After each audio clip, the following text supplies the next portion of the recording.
This is Health Yeah, your weekly update on what's going on in the health, wellness, and medical world with Monica Robbins. Hi, and welcome to Health Yeah, your prescription for clear, concise medical health and wellness information. I'm Monica Robbins. This episode is personal. Since October of 2019, I've been sharing my experience battling a brain tumor. I have what's known as a spheno orbital meningioma, which means the tumor is growing behind my left eye. Currently, it's sitting on my carotid artery, on my optic nerve, on the back of my left eye, in my left eye socket, and it has also invaded my bone, and it's moving toward my cavernous sinus. While it is a benign tumor, this location is threatening my vision and my life. Benign tumors can be deadly too. I've gone through 2 brain surgeries. In 2019, I had a craniotomy where they removed a significant part of my skull and replaced it with 3 titanium plates. They removed as much tumor as they could, but they couldn't get it all because of the risk to my vision and my life. So think of my tumor, it's not like a golf ball where you can just go in and remove it. Mine is more like an egg you throw against a brick wall and then try to clean out all those nooks and crannies. Well, between 2020 and 2021, my tumor decided to grow toward my cavernous sinus, which is also where my carotid artery is located. And again, it was threatening my life. In December of 21, surgeons went into my brain through my eyelid and removed as much tumor as they could in and around my eye socket. But again, they couldn't get everything. That surgery essentially bought me time. So while meningiomas are common, the location of mine is not. The fact that it grew toward my cavernous sinus made it even more rare. I'm one of those people who believes, though, that knowledge is power. I volunteered for clinical research to learn the genetic makeup of my tumor and perhaps the best type of treatment to attack it. This episode is my meeting with my neuro-oncologist, Dr. Mina Lobbous of Cleveland Clinic. He explains that my situation is not only rare, I'm a unicorn. I had my scans back in October, and you and I met. What's my next option if my tumor decides to grow? So the standard of care, if these tumors come back, we consider surgery. But if surgery is not feasible or it has a higher risk, so we need to think of alternatives. That include radiation therapy. It doesn't work for everyone. And also sometimes it comes with a risk of injuring surrounding normal or healthy brain tissue, especially if you're close to the vision nerve, for example. We consider clinical trials, and that's exploring an investigational agent through either phase 1 or phase 2 study. Talk about my particular type of tumor and how weird it is.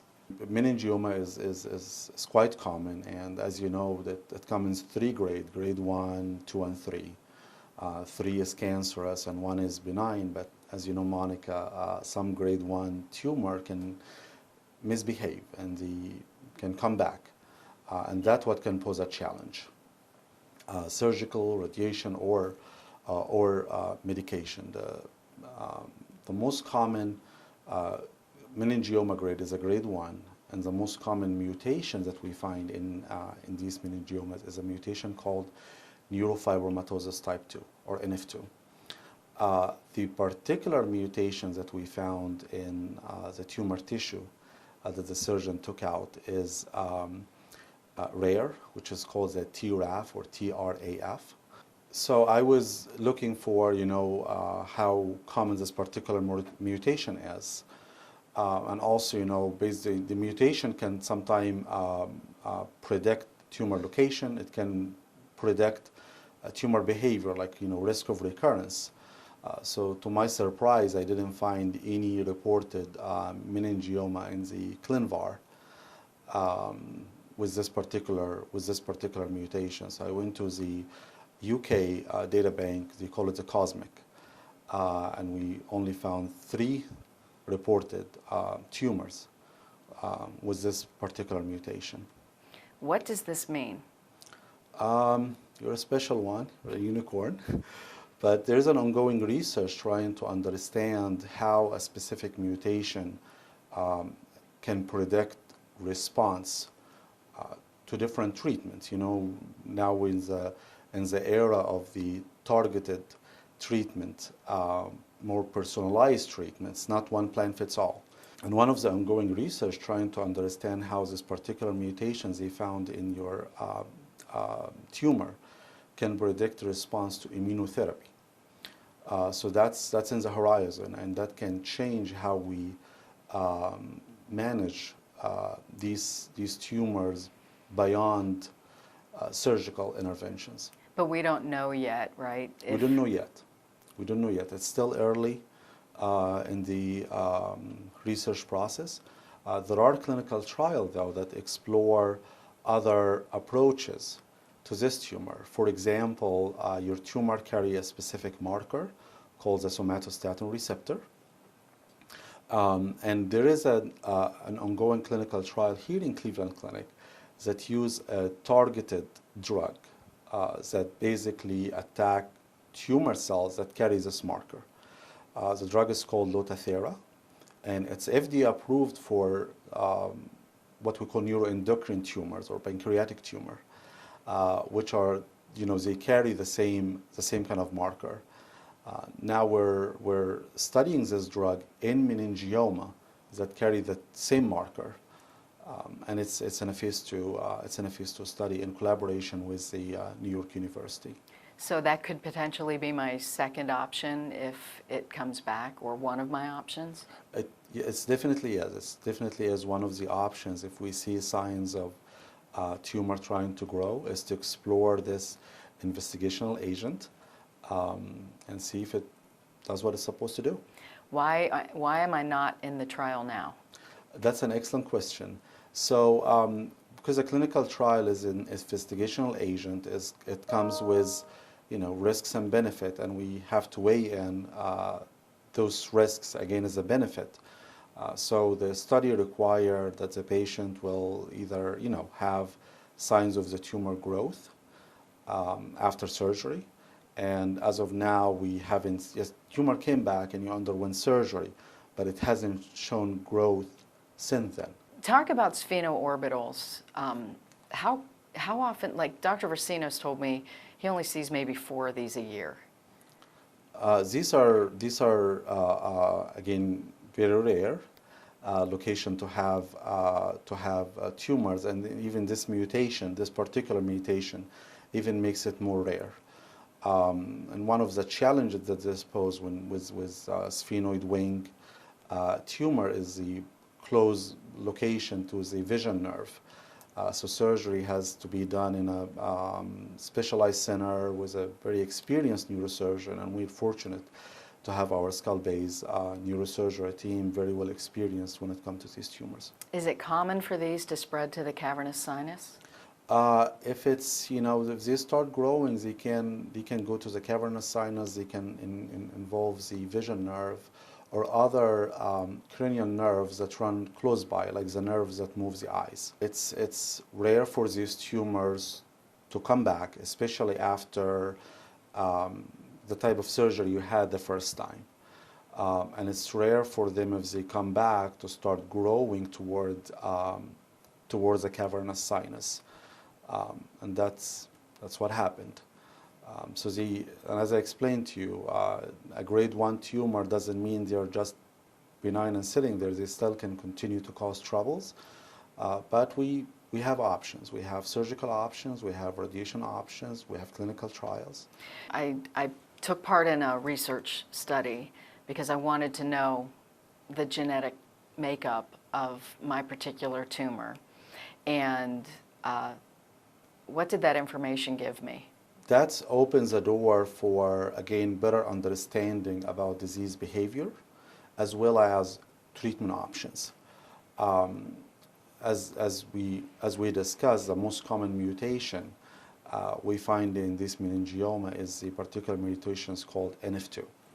Well, there are ongoing clinical trials through a cooperative group called Alliance, and they published, and we're participating in this clinical trial here in Cleveland Clinic, and they published the first results using targeted drug for the NF2 mutation, and they found good response in patients whose meningioma carries this particular mutation.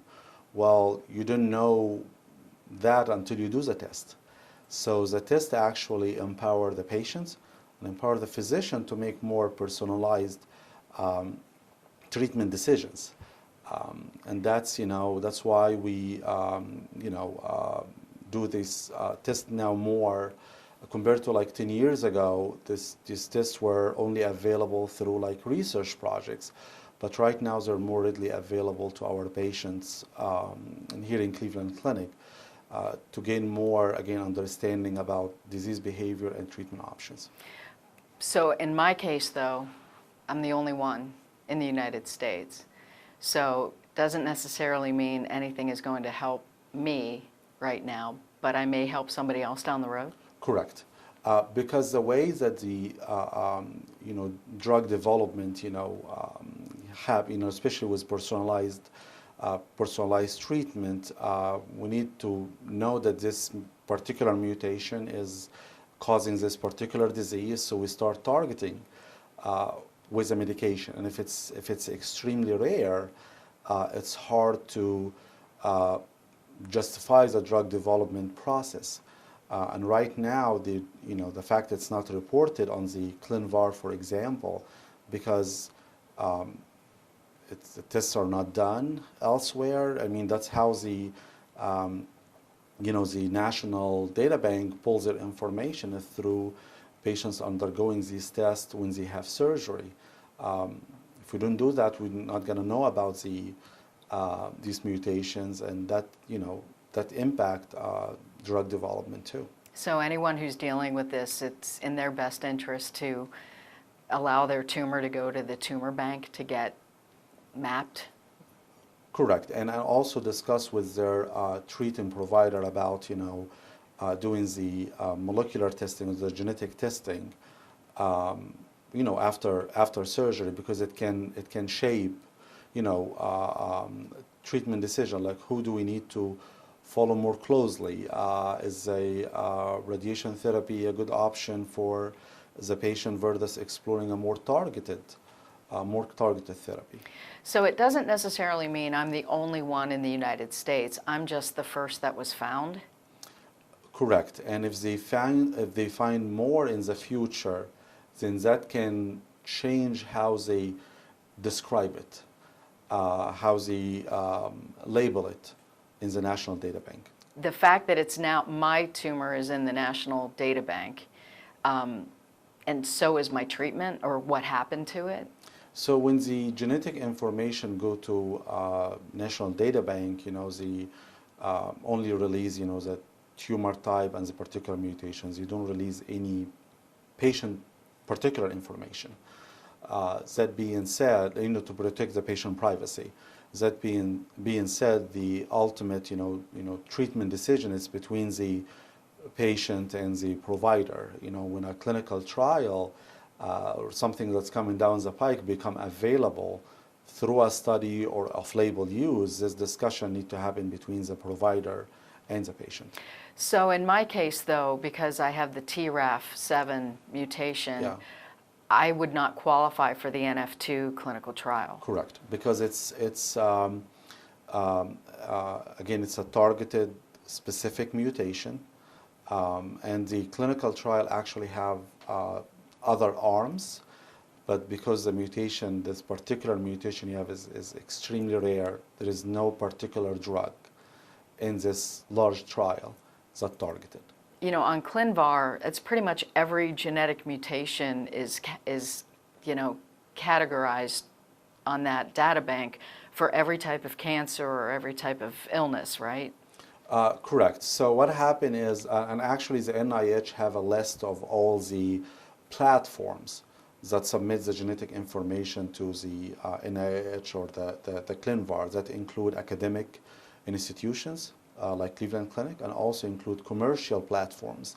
For example, CARES, Foundation One, Tempest. There are several commercial platforms. So the initiatives through the NIH to capture the genetic information and tie it to, is it causing illness or it's not causing illness?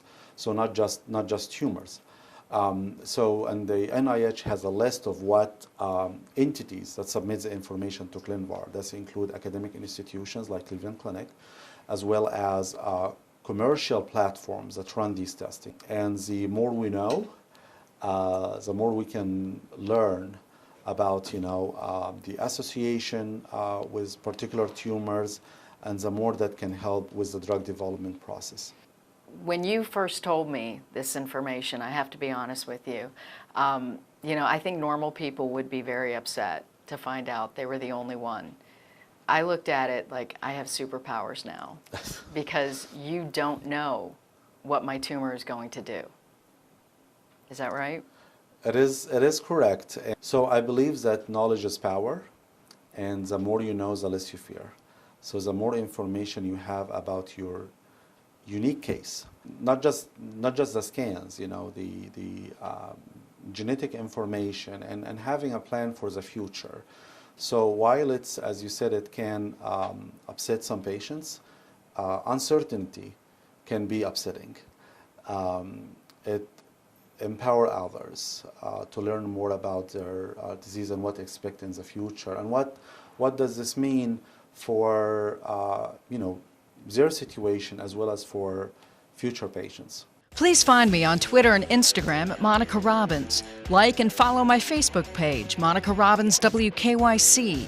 Subscribe and find video podcasts on my YouTube channel, Monica Robbins. Until next time, have a healthy week.